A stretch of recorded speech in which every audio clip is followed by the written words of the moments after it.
Hello, guys. Welcome back. So, today's topic is regularization. It is very important technique when you are dealing with the overfitting. So, the purpose of regularization is basically to reduce overfitting and to make our model more generalized for new examples. So, it is basically a process which shrinks the coefficients towards zero or completely zero. So it basically make a model more generalized. For example, if our model is basically very good in training data, or it is has zero training error, but it is giving a lot of test error, or when you show this model to new examples, it give you a lot of error. So we don't want this kind of model because we want a model which basically generalized model. We want a generalized model which generalizes the new examples well. So we add a regularization term in our linear regression model and logistic regression model in order to make our model more generalized. So there are basically two types of regularization. We use ridge and lasso regression. Basically, in ridge regression, what we do, we basically reduce our coefficients or slopes terms almost to the zero. But in lasso regression, we completely reduces or sparse our coefficient terms. So there is a little difference. Ridge make do approximation of coefficients towards zero, but lasso completely uh, reduces our most of the slopes or coefficient terms to the zero. So let's in this video, I will describe the ridge regression and then lasso in the upcoming videos. So let's start with the ridge regression or regularization.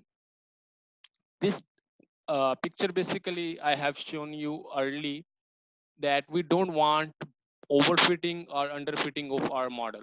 We want a model that is just right or appropriate fitting. So it does not have too uh, high variance or too high bias. We want a generalized model which has little bias and little variance. So it is a generalized model.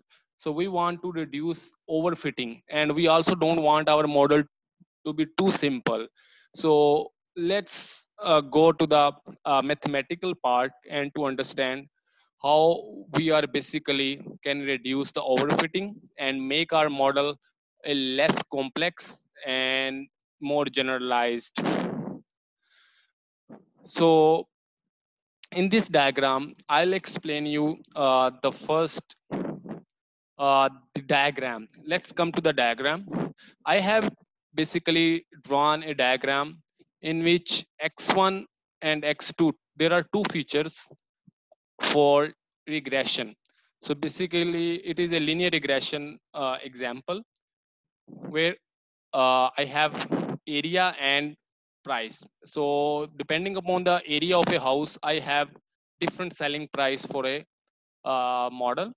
So I have a model which is the first line. Basically, this line is an overfitting line. Why? Because it is completely touching all the data points, and it has zero training error.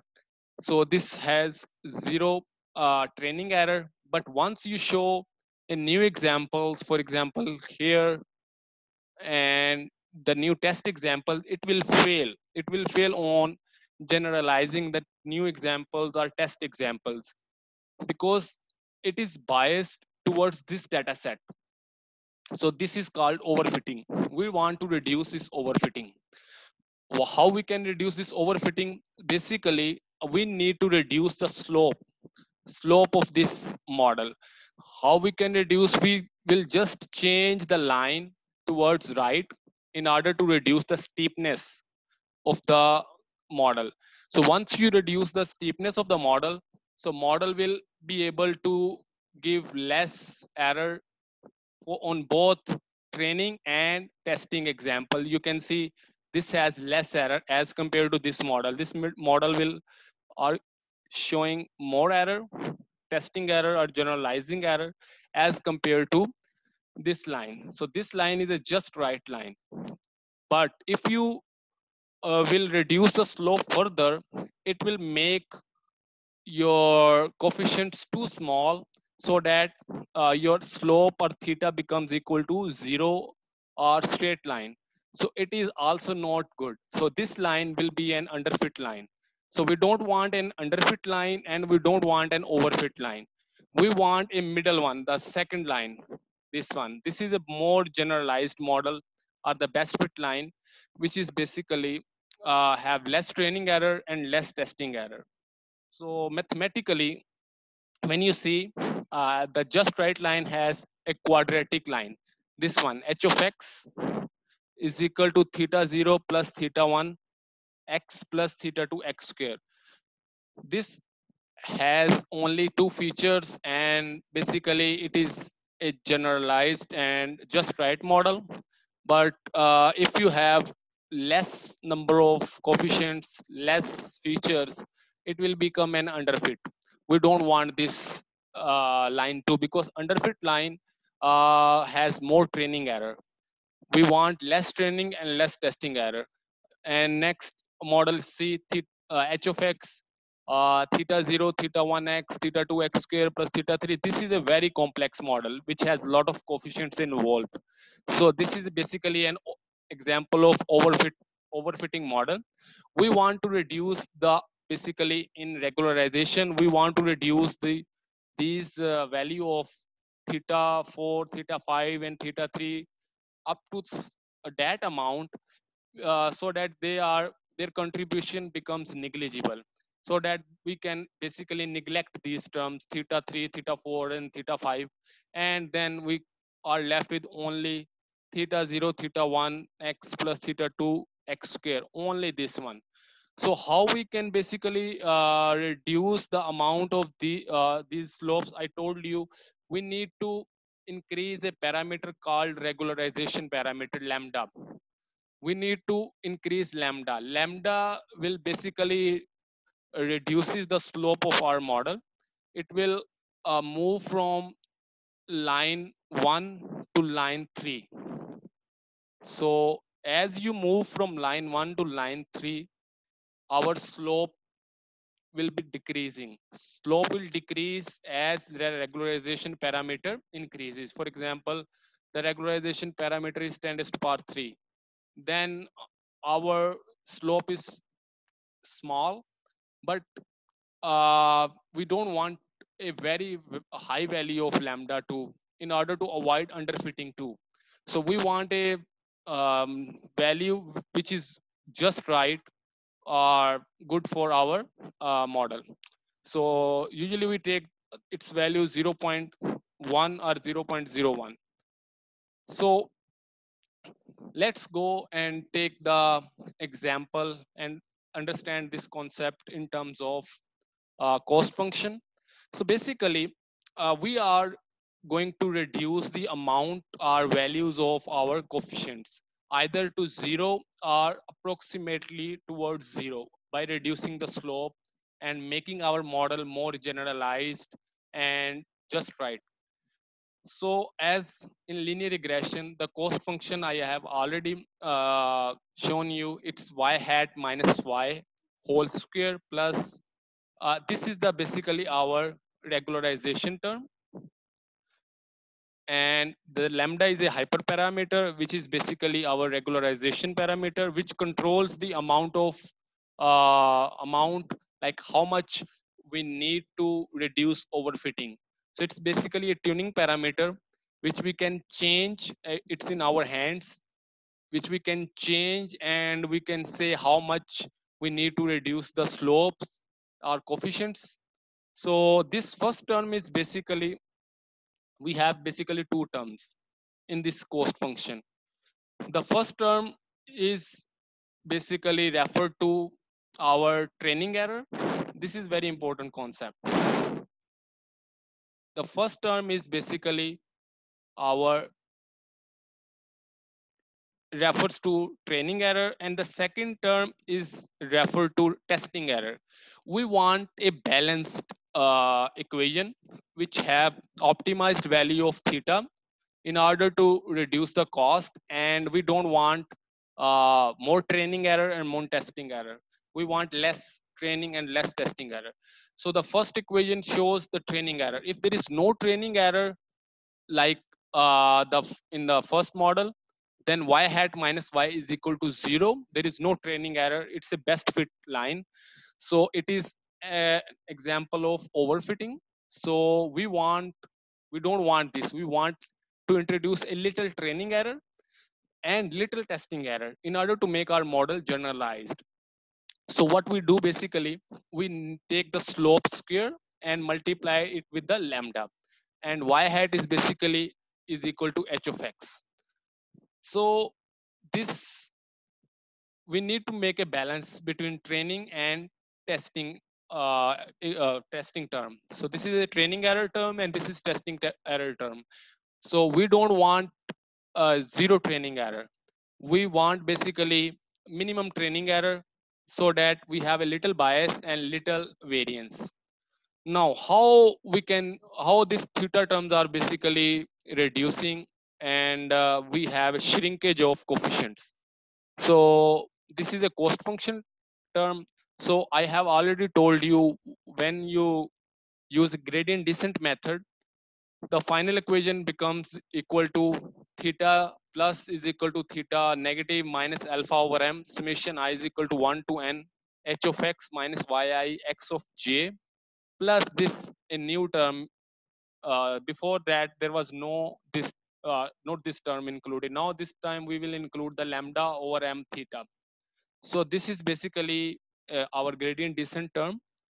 Now if you multiply this lambda with this term, then we can write or take a common, and in this term you can say, when once you take the theta common, theta should be theta is equal to theta 1 minus lambda alpha over m, and then the remaining term will remain same.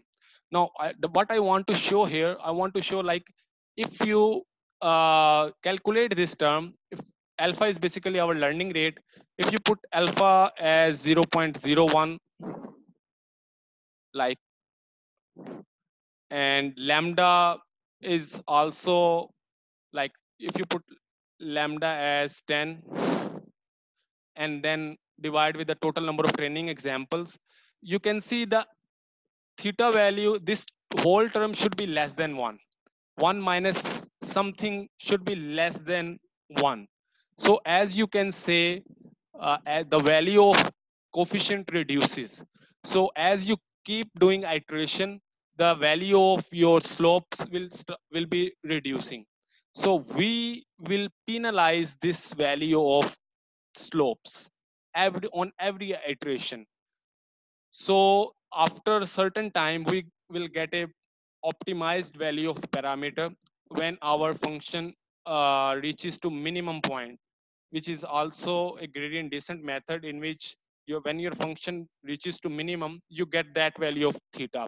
The only difference in this regularized method, we include a term of lambda over m, so which is our regularization parameter. So as you can see that, as you increase, as you go further into the iteration, you get the values of your parameters or slopes shrinking.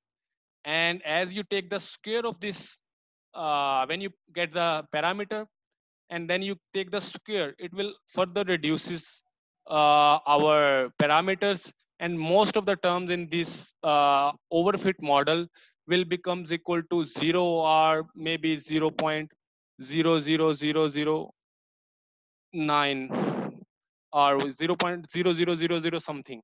So in ridge regression, most of the parameter values, theta values, higher theta values are shrinks to zero value, not approximate. It is almost zero, approximately zero, not exactly zero, but approximate to zero. That happens in ridge regression, but in lasso regression, theta's values are completely zero. As I have shown, we have when you increase the regularization parameter too much, then the slopes almost becomes equal to zeros.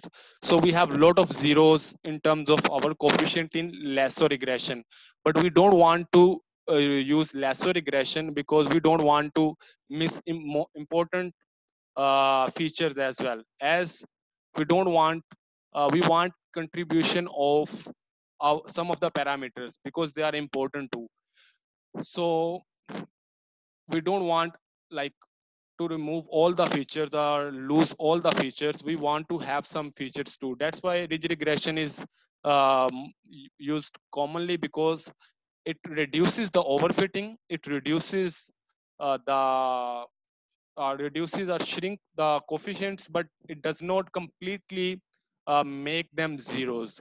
So that's how we basically reduces the overfitting uh, by using the term lambda and theta square.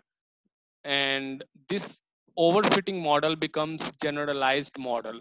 So that's what we want. So regularization is always used in linear regression, logistic regression, and in support vector machine. In every machine learning model, you want a regularized model or generalized model. So you want a model which both fits training data and testing data good. So you cannot get a model which has zero training error, but you want a little training error and less testing error too.